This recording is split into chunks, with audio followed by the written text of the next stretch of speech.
Assalamualaikum warahmatullahi wabarakatuh.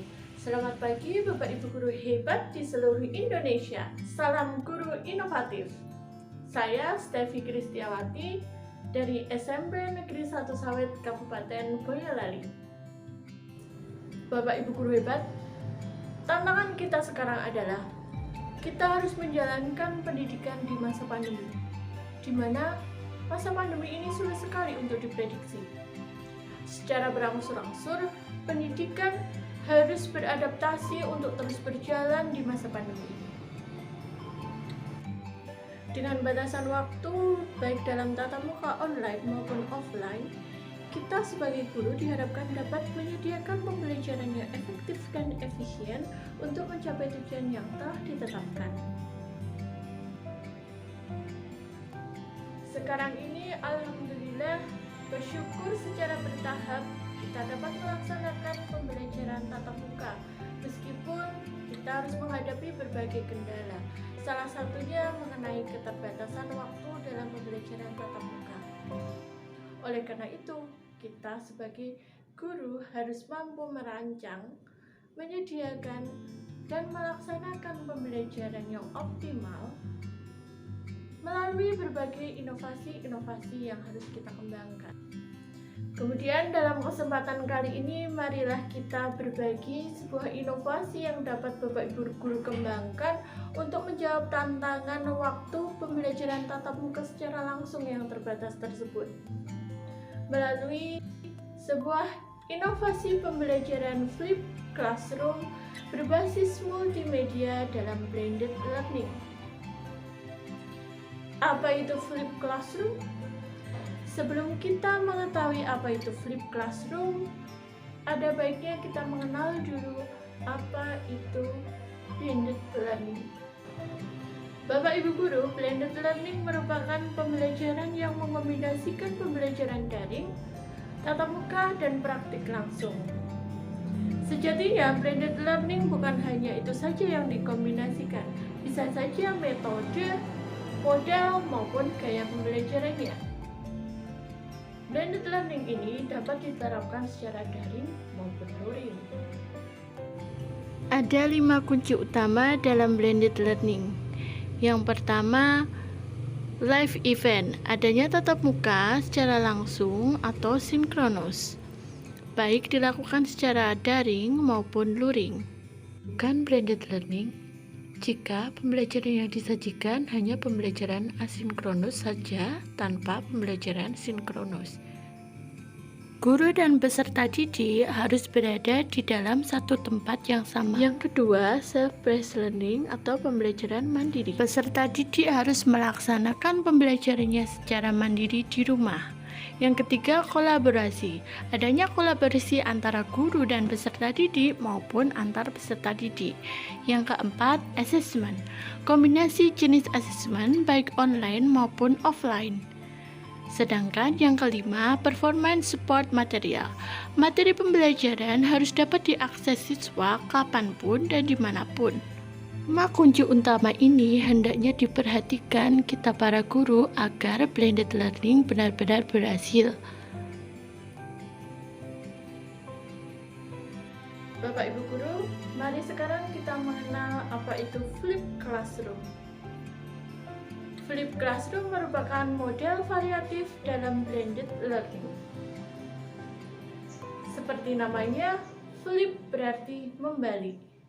Ini berarti membalik aktivitas belajar peserta didik.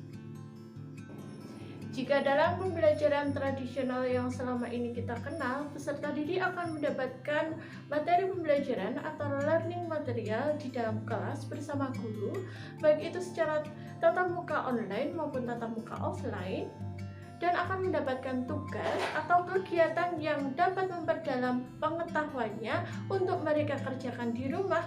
Maka dalam Flip Classroom ini, peserta didik akan diberikan learning material sebelum mereka pembelajaran di dalam kelas. Learning material akan disediakan oleh guru untuk dipelajari peserta didik di rumah secara mandiri.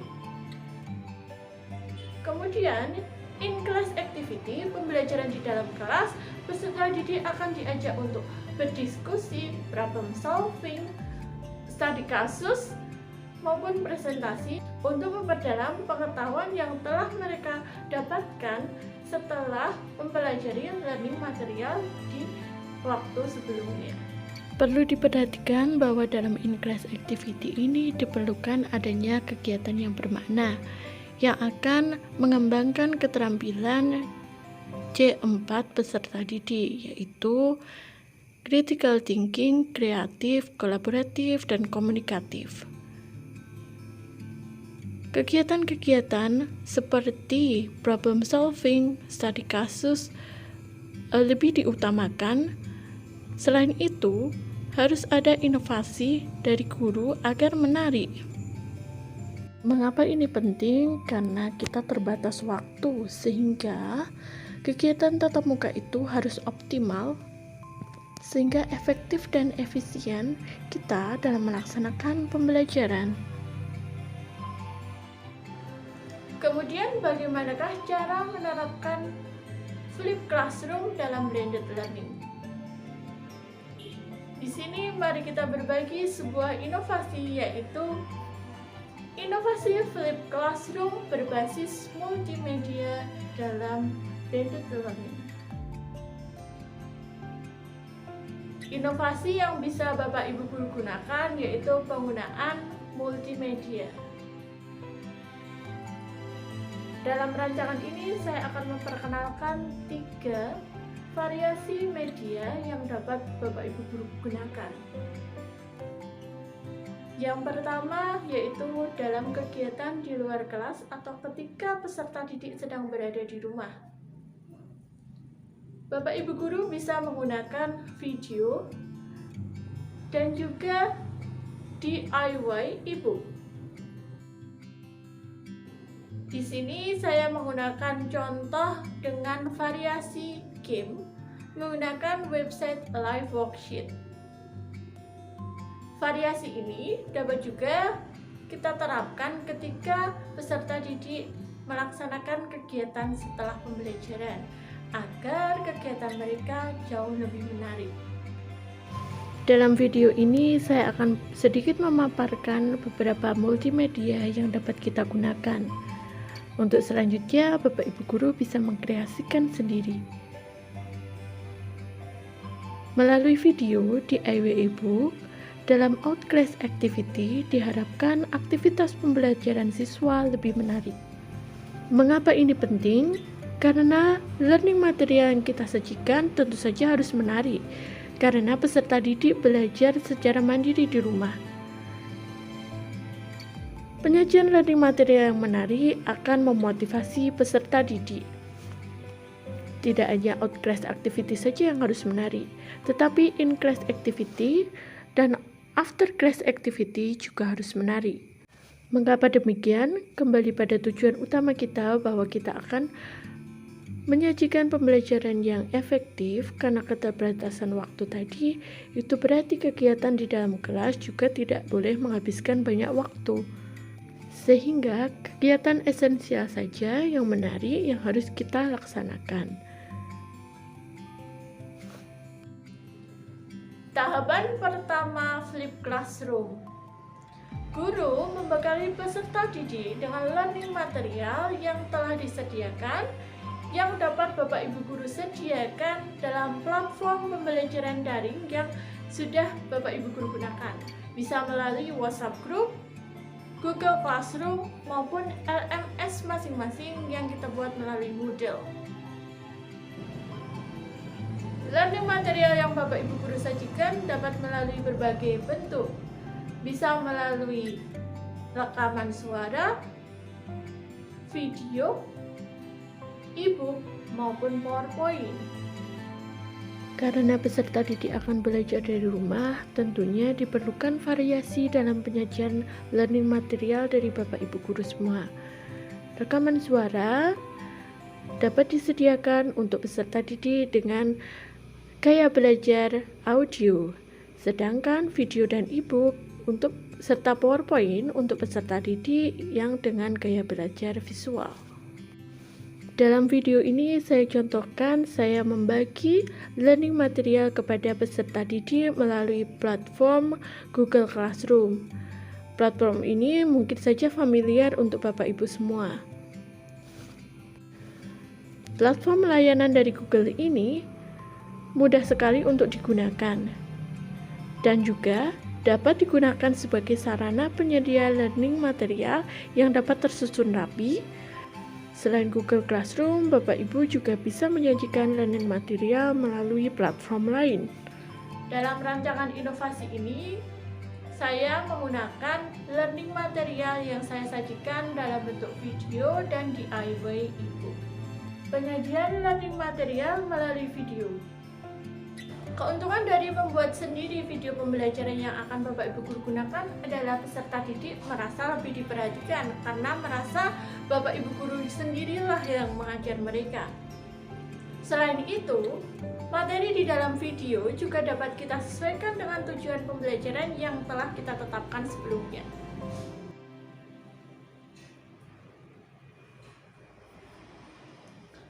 Di sini saya mencontohkan untuk out class activity ataupun kegiatan di luar kelas ketika peserta didik berada di rumah, peserta didik mempelajari learning material yang saya sajikan. Di sini saya mencontohkan untuk pembelajaran bahasa Inggris.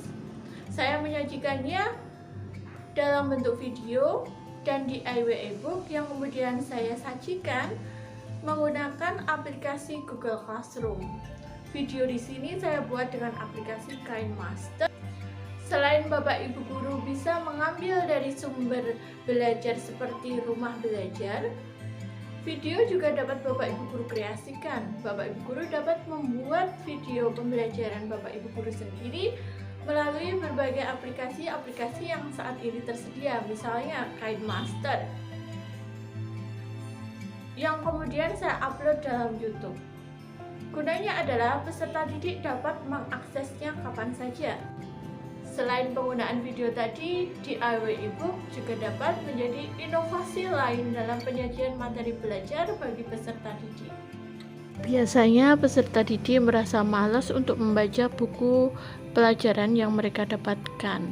Ini menjadi solusi alternatif karena kita dapat meringkas sesuai dengan kebutuhan peserta didik. Kita dapat membuat sendiri e-book yang berisi materi pembelajaran yang telah kita sesuaikan isinya sesuai kebutuhan kita menggunakan beberapa platform pembuat e-book, salah satunya melalui Book Creator. Menggunakan platform Book Creator ini, kita dapat membuat sendiri modul elektronik bagi peserta didik kita. Kita juga bisa membuatnya menjadi sebuah komik agar belajar learning material itu menarik bagi peserta didik. Setelah peserta didik kita minta untuk belajar di rumah atau menyimak learning material yang telah kita sajikan, kita merancang pembelajaran tatap muka in class, baik itu secara daring maupun luring. Dalam kegiatan tatap muka ini bisa kita rancang kegiatan yang mengembangkan aktivitas belajar dan keterampilan abad ke-21. Salah satunya yaitu mengembangkan keterampilan C4, critical thinking, kreatif, kolaboratif, komunikatif. Kegiatan yang bisa kita lakukan yaitu diskusi, problem solving, studi kasus, maupun presentasi dan kegiatan lainnya yang sesuai. Variasi dalam kegiatan tatap muka bisa kita ciptakan, salah satunya dengan penggunaan media tadi. Di sini kita contohkan yaitu dalam pembelajaran bahasa Inggris, setelah peserta didik saya sajikan learning material dalam bentuk video dan e-book tadi dalam platform Google Classroom, maka selanjutnya in classroom activity peserta didik diminta untuk berdiskusi dan diberikan sajian sebuah paragraf acak untuk mereka susun menjadi paragraf yang padu. Di sini saya contohkan inovasi penggunaan multimedia, yaitu penggunaan game. Saya mengambil contoh materi deskriptif. Setelah materi saya sajikan dalam bentuk video dan e-book. Kemudian saya minta siswa untuk menyusun paragraf yang telah saya sajikan dalam bentuk game berikut. Saya menggunakan platform Live Worksheet. Platform Live Worksheet ini adalah sebuah situs yang memungkinkan Bapak Ibu guru untuk membuat game in-class activity atau kegiatan di dalam kelas ini dapat Bapak Ibu guru sesuaikan. Bisa secara tatap muka daring ataupun bisa juga luring.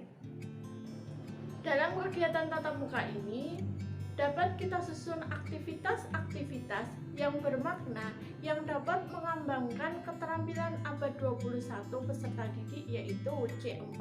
Setelah siswa mempelajari learning material mereka di rumah agar siap untuk mengikuti pembelajaran secara tatap muka baik luring maupun daring,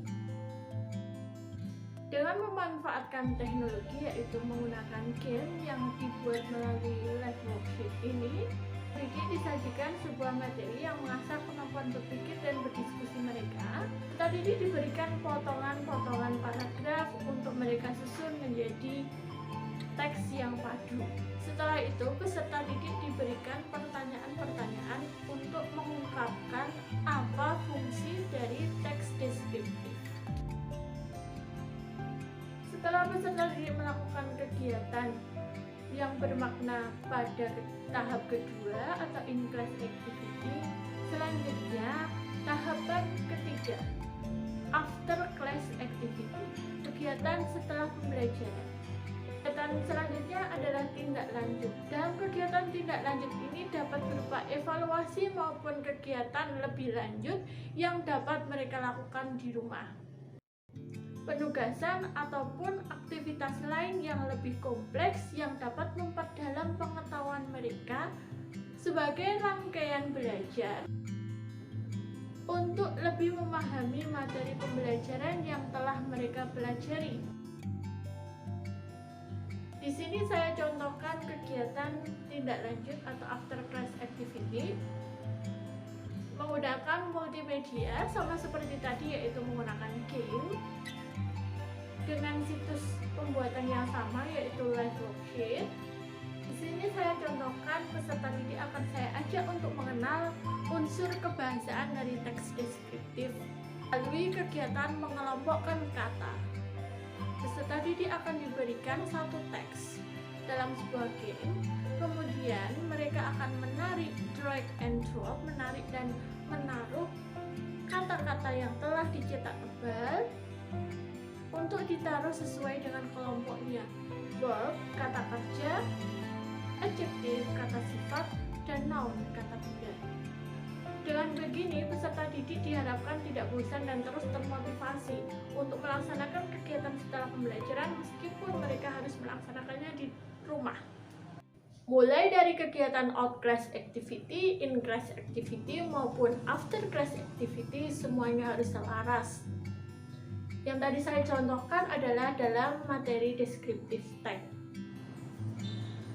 Bapak Ibu guru di Indonesia yang kreatif dan inovatif, demikian tadi sedikit sharing inovasi pembelajaran yang dapat kita kembangkan dalam blended learning melalui model pembelajaran flip classroom berbasis multimedia.